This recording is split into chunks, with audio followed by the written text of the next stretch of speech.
Who will give the recap of last class?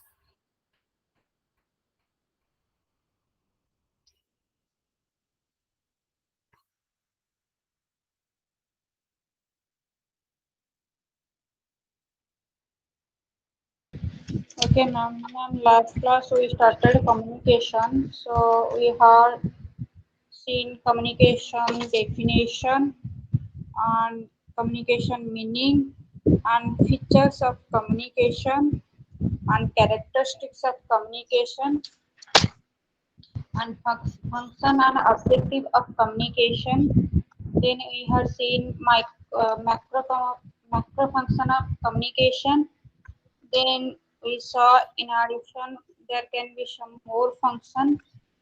Means we have seen denotation, connotation, a simile, a metaphor, then process of communication.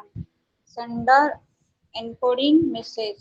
This much we have seen studied in last. Okay. Okay, so today we have to continue from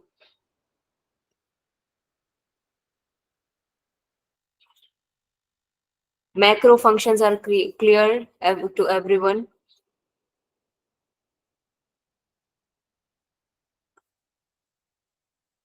Yes, ma'am. Okay. So today we have to continue from in process of communication we were on message. So who will tell me the steps in the process of communication? All these steps. Sender encodes the message and that is sent through a channel to the receiver, and receiver decodes the message, and after decoding there is a feedback again sent to the sender. Okay.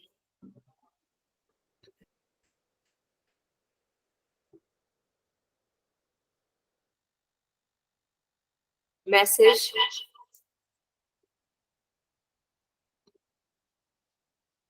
Once the encoding is finished, the sender gets the message that he intends to convey. So after encoding, sender sends the message. The message can be in any form. It can be written, it can be oral, symbolic, non-verbal, verbal, body gesture, silence. Even silence is a message. Sigh, sounds, etc., or any other signal that triggers the response of a receiver. Message is the main subject of communication. It's the main content, it's the main subject of communication, main part in the communication process. Then after message, next step is communication channel. So the in communication channel, sender chooses the medium through which he wants to convey his message to the recipient. It must be selected carefully in order to make the message effective and correctly interpreted by the recipient.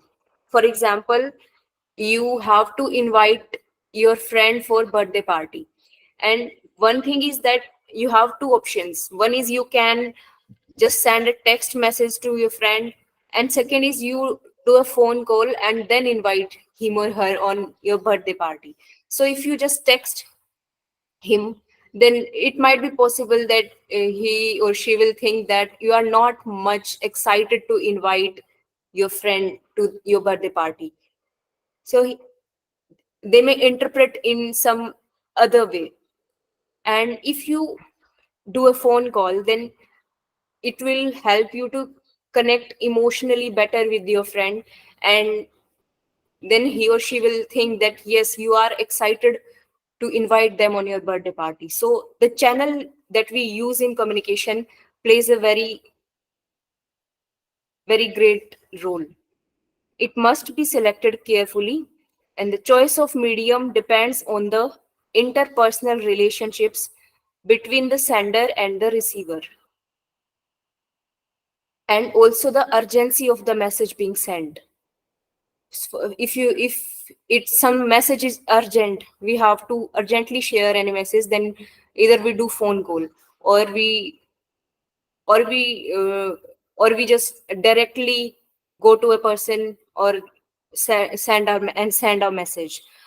And if someone it's not urgent, then we can share the message through email or or any other form of through texting or anything which is not real time communication. Oral, virtual, written, sound, gesture, etc. are some of the commonly used communication mediums. Then next is receiver. Receiver is the person whom the message is intended or targeted.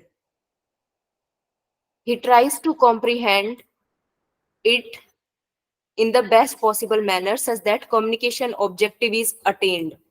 So the better the receiver understand the message, he tries to comprehend it in the best possible manner. So when the receiver exactly understand the message in the same way that sender has send it, then it means that the communication objective is attained. The degree to which the receiver decodes the message depend on his knowledge of the subject matter, experience, trust, and relationship with the sender. In communication process, both sender as well as receiver both are important. Then the last point of communication process is decode. Not the last, not last. Last is feedback. Decoding. Here the receiver interprets the sender's message, and it's same as encoding. Encoding is done by sender and decoding is done by receiver.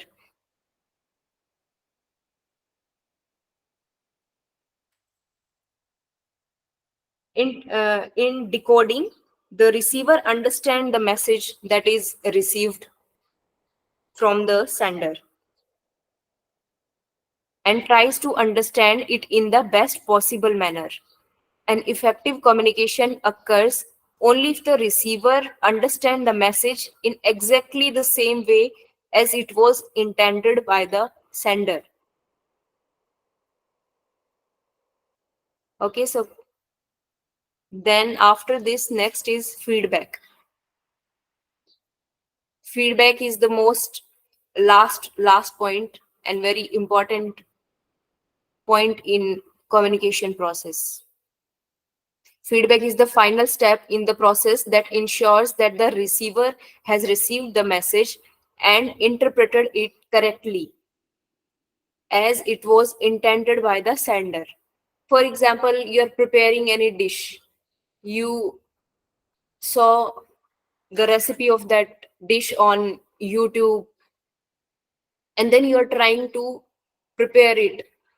And once you prepare it, you want to check whether you have prepared whether it tastes the way you wanted it to be tasted or not. So what you do, you ask your family members to taste it, and then when once they taste it, then you want them to give the feedback so that you may know if there is something you need to improve or it tastes the way you wanted it. It means that if they say that it is good, it tastes good, then it's perfect. Then you know that you have done it the right job.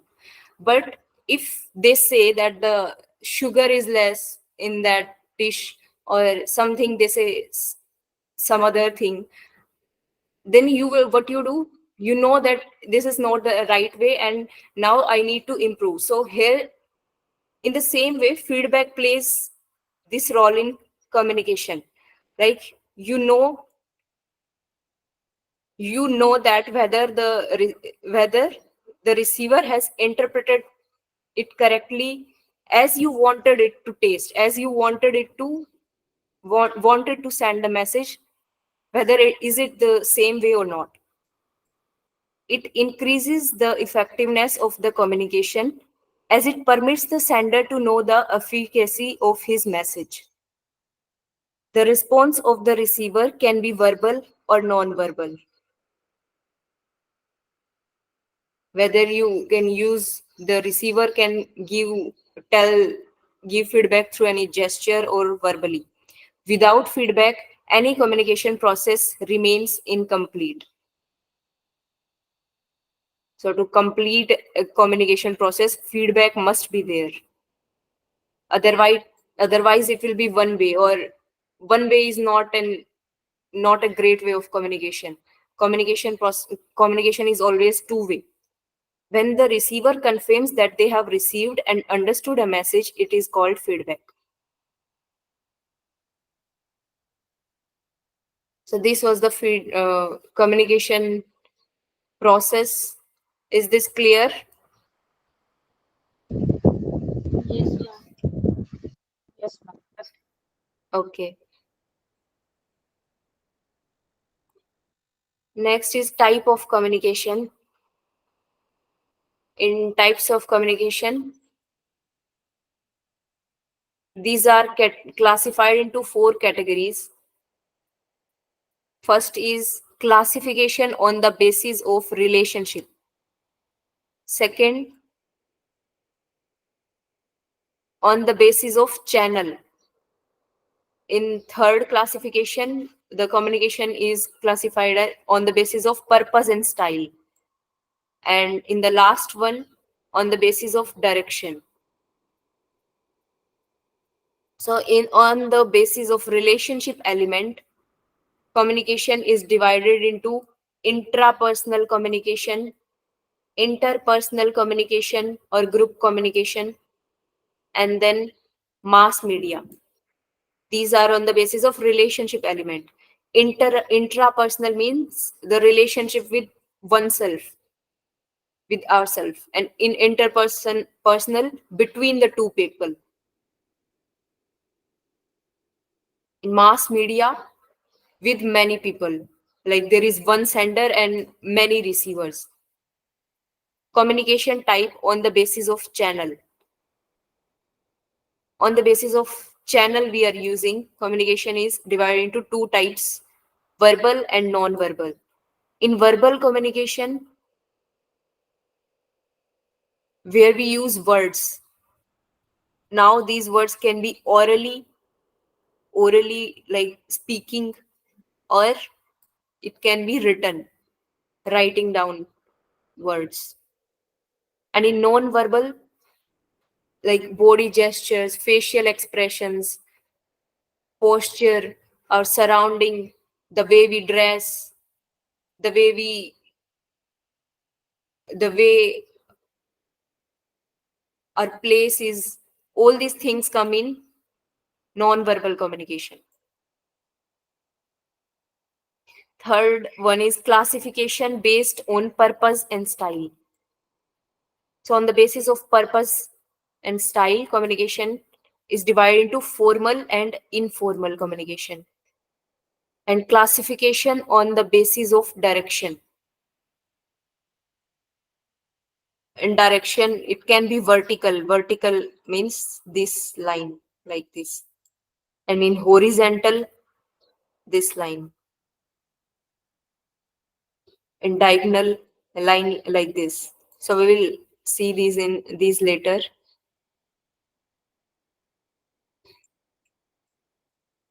First one is communication on the basis of relationship element. First one is intrapersonal communication. So what do you understand by intrapersonal communication? Can you give me some examples or how you understand this? Within ourselves, ma'am. Yes, We are kind of doing a conversation with ourselves in the head. right. It is communication within an individual. Almost all the time, including talking to oneself, listening to oneself, and relating to oneself. Right?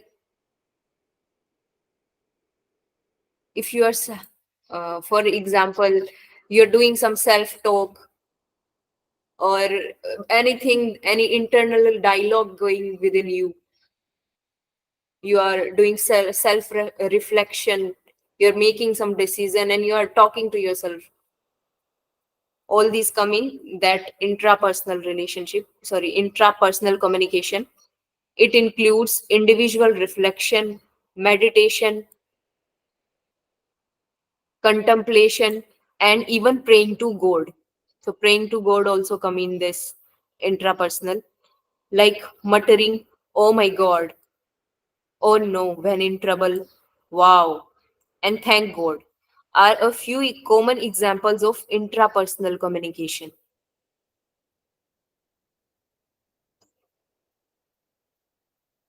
Then after intrapersonal comes interpersonal communication. It is also termed as dyadic communication. So why means there are two people involved. Mainly we use the term dyadic when there are two people involved. One is sender and one is receiver, and both are communicating. Two people are communicating. Or we also, there are other names for interpersonal communication also, like social communication, or face to face, person to person communication. All these names are given to interpersonal communication. It is a universal form of face to face routine communication between two people, both sending and receiving messages. It is effective because you can get immediate feedback. Now, in interpersonal communication, you can get immediate feedback. Otherwise, in other forms of communication, if you say written communication, we do not get immediate feedback. It may be formal or informal, verbal or non-verbal. So this intrapersonal communication, it can be formally as well as informally. You can talk with some your hired person, or formally, or in a formal environment also, and with your family members, friends also, verbal or non-verbal. And now, will you tell me that how interpersonal communication is better? What are its good points about interpersonal communication? To share ideas, no? What? To share ideas. Yes, we share ideas in communication, but what specific good quality about interpersonal communication? To Ma'am, know other person's point of view on any subject. Hmm. Immediate feedback. Yes, immediate feedback, of course. Yes.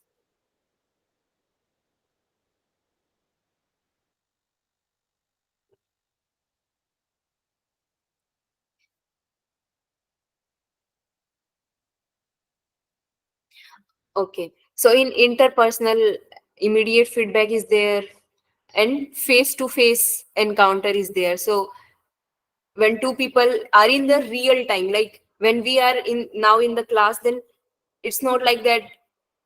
If I am sharing something, then I can get immediate feedback from you, and it's real time communication.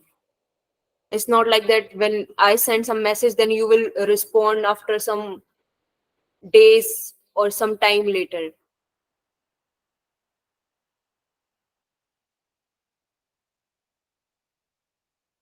The next point is, it takes place anywhere by means of words, sounds, facial expression, gesture, and posture.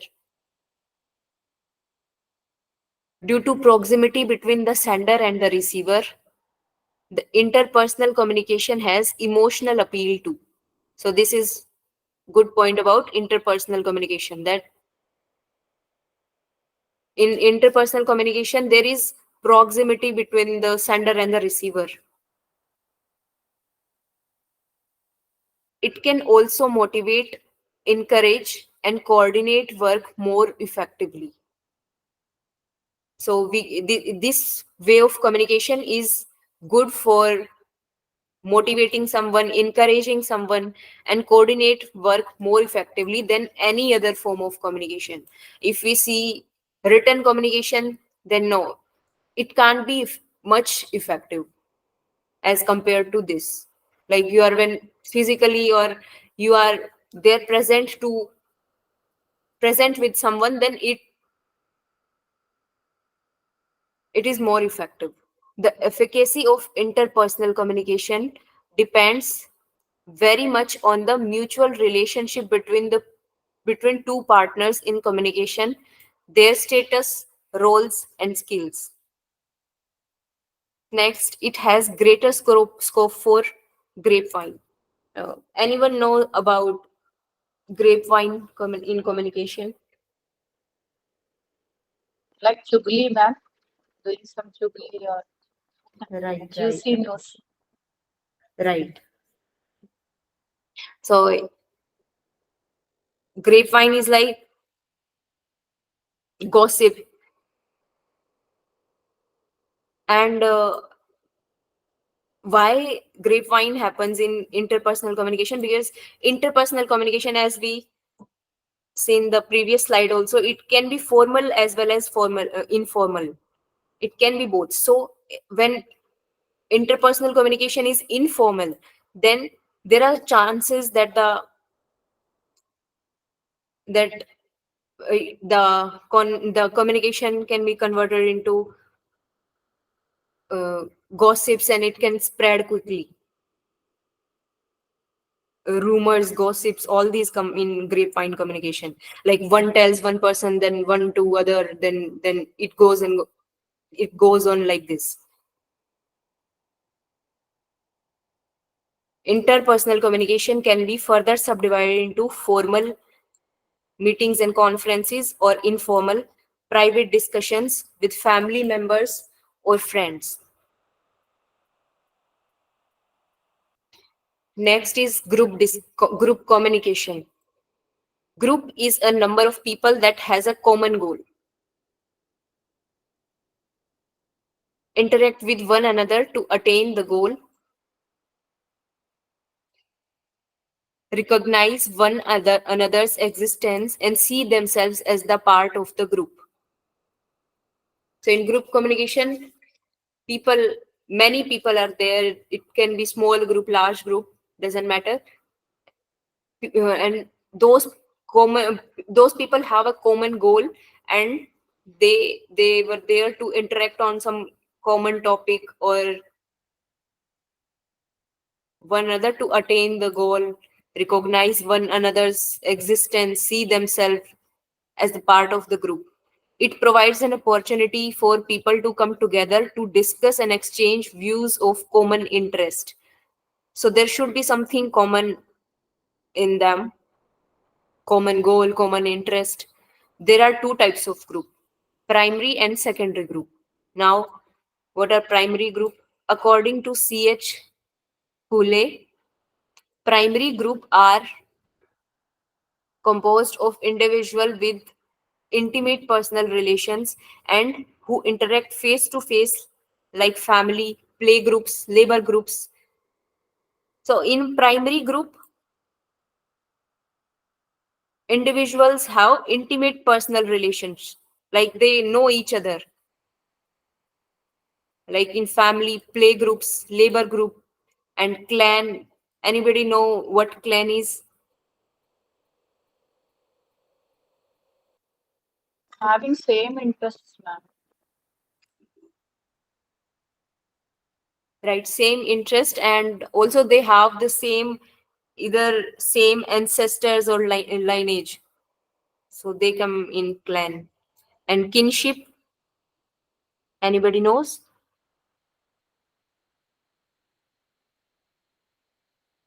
Like leader, no, ma'am. Friendship means like leader. Yeah, actually I searched about it, and then it's not kingship, it's kinship. So it is related to relationships, like sibling relations, siblings relationship, marital relationship, grandparent grandchild relationship, parent child relation. So all these come in kinship. And in secondary groups, in this, people are not intimate. People don't have intimate personal relations, but in the secondary group, they have formal impersonal, means the not personal, and status relationship like conferences. Yes, so this is in the group discussion. Then mass media. We will later study mass media in more detail. So what is mass media? The means of communication that reach large number of people in a short time, such as television, newspaper, magazine, radio. All these are examples of mass media in which the sender or the source is one and it is sent to many receivers. It is a special kind of communication with mass audiences named mass communication. Channels for mass communication is called as mass media. Clear till now? Yes, ma'am. Okay. Then next is classification on the basis of channels.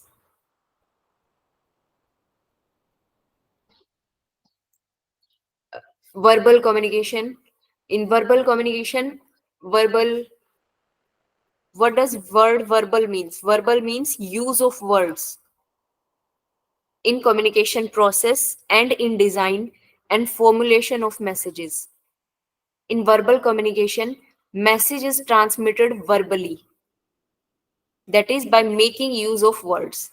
So from verbal, just remember words.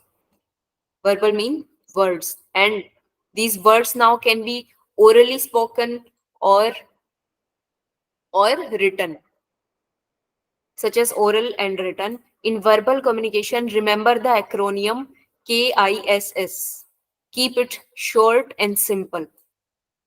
Remember this acronym. In order to deliver the right message, the communicator must be empathetic. So the person who is communicating, he should be empathetic. He should understand other person's emotions and ideas and all these things. Verbal communication is further divided into following types: oral communication and written communication. In oral communication, spoken words are used. Spoken words. It includes face-to-face conversation, speech, telephonic conversation, video, radio, television, voice over the internet. All these come under oral communication. In oral communication, the communication is influenced by the following factors. So these are the factors that influence oral communication. So these pitch and volume, rate, clarity in speaking and articulation, these are not actually a form of oral communication, but these impact oral communication. First one is pitch and volume. Who will explain these terms, pitch and volume, in communication? Means ma'am loudly voice and loud and clear. Right, right. Ma'am, if there is a huge hall, only two people are there, then we will reduce the volume. Same hall, we have 50 people, we will increase the pitch and volume. Right. Yes. So let's see. In pitch, if you see pitch in the volume. Then, for example, like pitch makes very great difference while we are communicating. Like when we have high pitch, then it indicates heightened emotions. For example, let's take some example. Like first, let's take two examples, one in high pitch and second in for low pitch. In high pitch, like, oh my god, I didn't expect this. So this is high pitch. Now in low pitch, there would be some seriousness, like, I didn't expect this. There will be some difference. Like, did you got the difference between the two, high pitch and low pitch? Yes, ma'am. So high pitch indicates excitement, enthusiasm, heightened emotions, and low pitch indicates some seriousness, anger, authority. So the type of pitch we use also influence the communication. Pitch is the degree of highness or lowness of a tone. Highness or lowness of a tone, and it depends upon the frequency of sound waves. Excitement is indicated by a high pitch and anger by a low pitch. Volume depends upon the proximity and number of people and is measured in decibels. Like as you explained about the volume, that when someone is sitting near us, then we will use low volume. If someone is far away, they are not closer, then we need to use high volume. In rate is the speed at which words are delivered. And if we, like, the rate of the, like, there is a sentence, today is a beautiful day to go for a walk in the park. I said this sentence at very low rate, at very low speed. Now if I say the same sentence, like, today is a beautiful day to go for a walk in the park, so this is at fast pace. Now the speed of our words also indicates something. By adjusting the rate of the speech, we can effectively convey different emotions and intentions and messages to other people. And next one is the clarity in speaking and articulation. Proper pronunciation and delivery of words contribute towards the effectiveness of the message. For example, if I am pronouncing words in a very bad way, then the communication will, my message won't be effective. But if I do proper pronunciation, then the message sent will be effective. It will create more impact. Pitch, volume, rate, and clarity, these are termed here. Advantages of oral communication and limitations of oral communication. So you tell me that what can be the advantages and disadvantages or limitations of oral communication. Ma'am, I may tell something now and I'll forget in future. I may also say मैंने नहीं बोला ऐसा कब बोला मैंने. Right. The information can be corrupted, ma'am. Like you said, lot of grapevine can be like, वो बहुत मसाला add कर सकते हैं. Right. And more? Ma'am, we can give clear meaning also, ma'am, through oral. Like, we can explain very well through oral most. Yes. And also, I feel, ma'am, the way you are conveying, I will know whether you are angry or you love me or right now. How is your state of mind and how are you conveying it to me? What are you feeling about me right now? आप मेरे पे गुस्सा हो? Yes, all that also I'll understand. Right. Anybody more who wants to tell, share? Means, ma'am, through oral communication, we can get immediate feedback. This is comes under advantages. Yes, this is also a good thing about oral communication. Okay, let's see. It is spontaneous in advantages of oral communication. It is spontaneous and natural. Like instantly, immediately, we can get the feedback and natural. So if we compare it with written communication, that writing, not everybody can write, but everybody can speak, every human being at least. So it is more natural for us to do oral communication. It is therefore easy for others to understand. The choice of words generally suits the listeners. So when you do oral communication, when you communicate with this type of communication, when we use oral communication, then the words that we use generally suits the listener, because when the words suit the listener, only then they will be able to understand. So you choose those, that type of language or those words which people can understand. It is supported by non-verbal communication.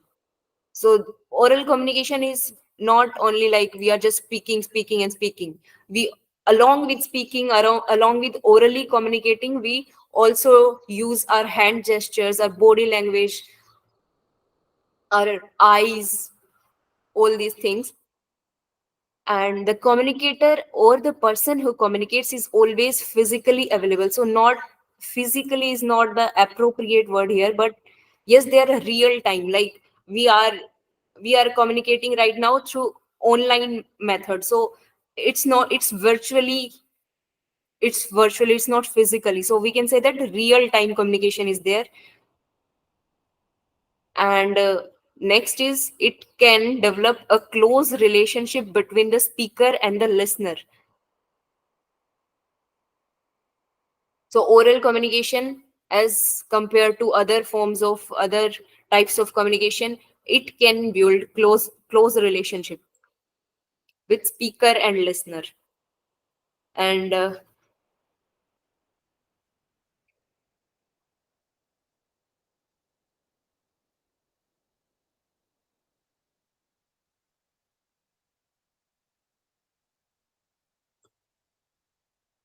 so after this, limitations of oral communication: words spoken disappear into thin air, and therefore words are temporary. What we said, it's just gone, it's gone. So you can't, if someone denies that they didn't say this, then you can't show them that they said this. Words are not permanent, unlike written communication. What is heard is often forgotten. So when I'm speaking to you and you write everything whatever I said, then you will be able to remember it, or even if you forget, you can see it, that yes, this is what I said. But if you do not write and you just hear, then our memory forgets.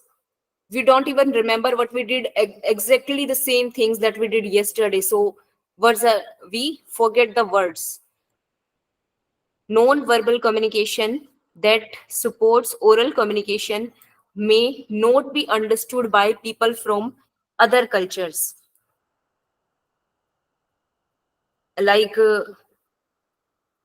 there can be language barrier, or there can be a difference in accent, cultural context. So all these things people from other cultures may not understand. Here it is verbal communication, not verbal.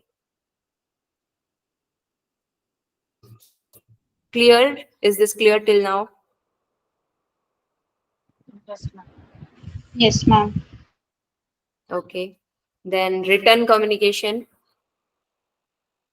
In written communication, written signs and symbols both in printed or handwritten form can be used. So before studying this, tell me the examples of written communication that we have in our daily life. Ma'am, we are texting message to someone, any information or anything, and we are sending any mail to someone. Right. This, yes. Appointment letters, ma'am, when which is given in the offices.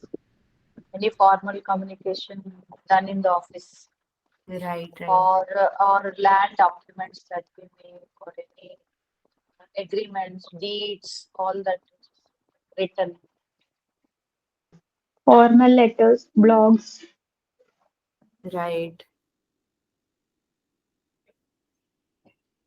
Okay, and also if we see the code, when I hear this written communication, the first thing that comes in my mind is the uh, code where written communication is used. Like for everything, everything is documented on the paper. So it's the best example, one of the written communication. Let's see. In written communication, written signs, symbols. So signs and symbols also come in written communication, and both in printed or handwritten form can be used. And also these notes, these slides are also in the written form. These are also a form of written communication. Pictures, graphs, etc. are used to complement the written text.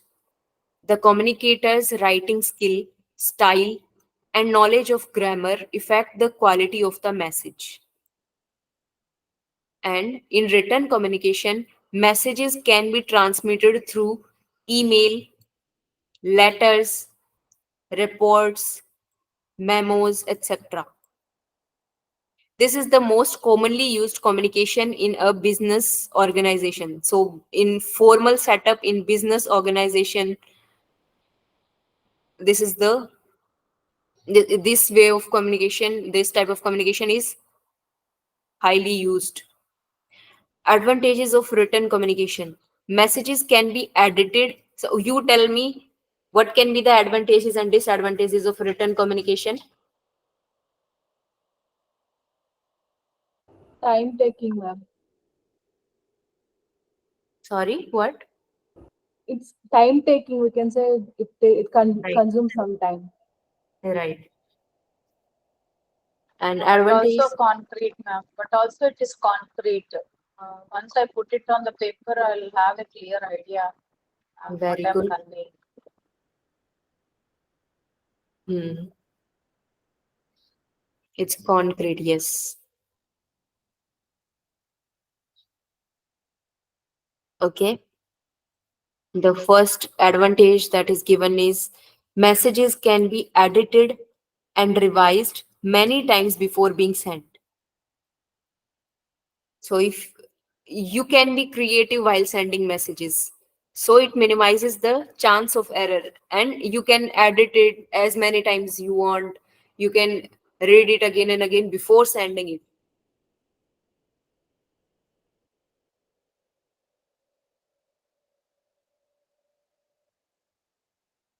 Next, so the chances of error are less in written communication. Communication provides an automatic record for every message sent and can be saved for later study or reference. It provides record of every message.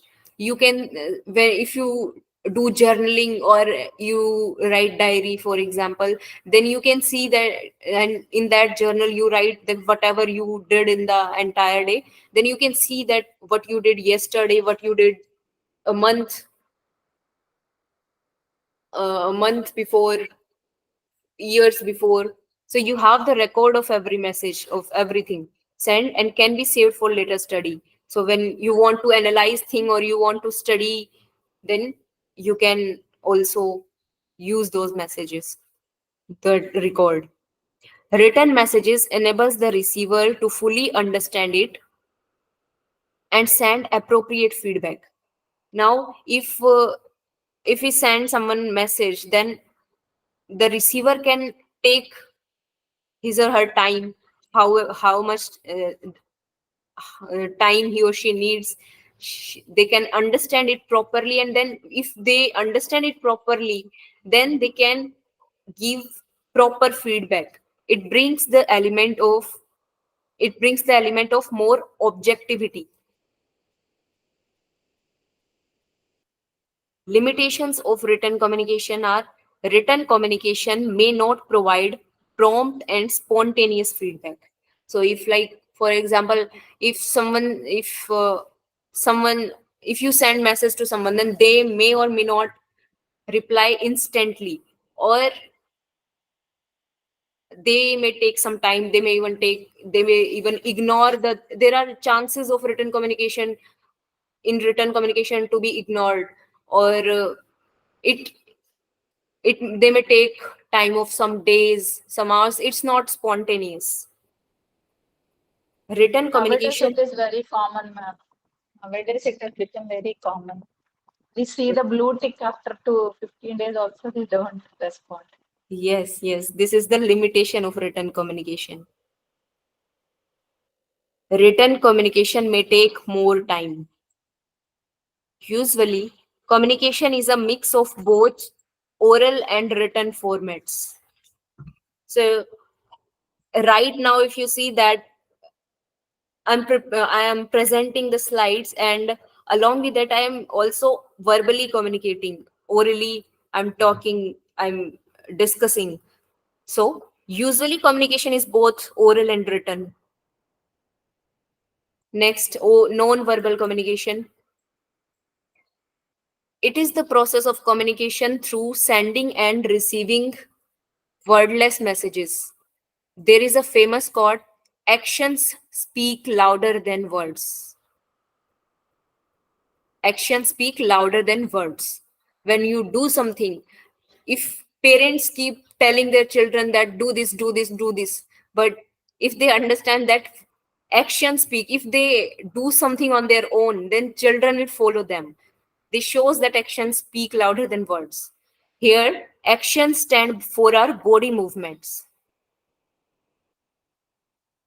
So, in body movements, non-verbal communication is all about the body language of the speaker and does not make use of words.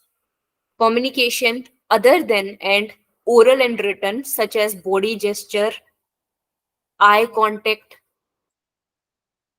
body language, posture, tone of voice, facial expression, these all come in non-verbal communication. Like when you talk to someone and you make eye contact with them, it shows that you are confident. And if you just try to hide yourself, you are not comfortable making that eye contact, then it shows that you're not comfortable, you're not confident. And body language, an open body language shows that you're open for the conversation, and closed body language shows that you are not interested in talking. And posture also, when we have a good posture, then it shows that we're confident.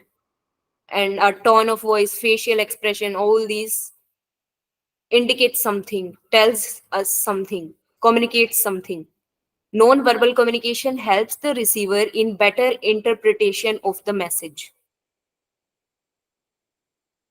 So receiver not only understand from the verbal communication, but also through observing the body gestures and all these things, they understand, they interpret the message.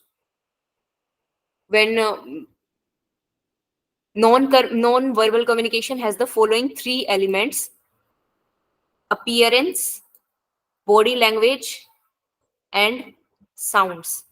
In appearance, example, clothing.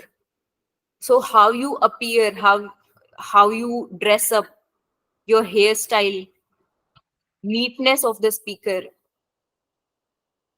and surrounding like room, lighting, decorations, furnishing. all these things, the place we are in, how our room is. If our room is very messy, then it communicates something. If our room is well, good, and everything is in its place, then it communicates something. So these are in the non-verbal communication. Appearance. Second is body language. It includes facial expression, gestures, postures. And third one is sounds. It includes voice tone, volume, and speech rate. So we also discussed earlier about the voice tones, volume, and speech rate. So these come in the non-verbal communication. Like, why these come in the non-verbal communication? Because we are not verbally, we use non-verbal communication, we are using non-verbal communication with verbal communication, but like the sound, these voice tone, we need to include verbal communication. If we are not orally speaking, then we can't have a voice tone. So both of these are used together in sounds. We will do tomorrow. We will finish types of communication tomorrow. Total, how many classes will this take, ma'am? What?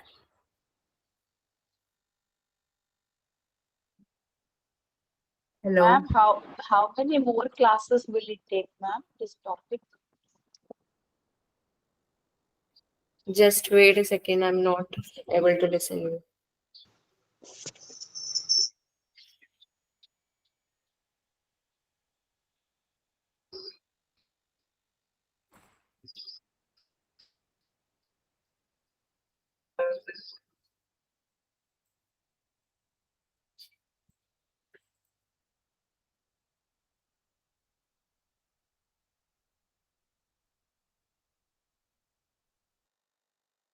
Ma'am, can you show that verbal communication slide once?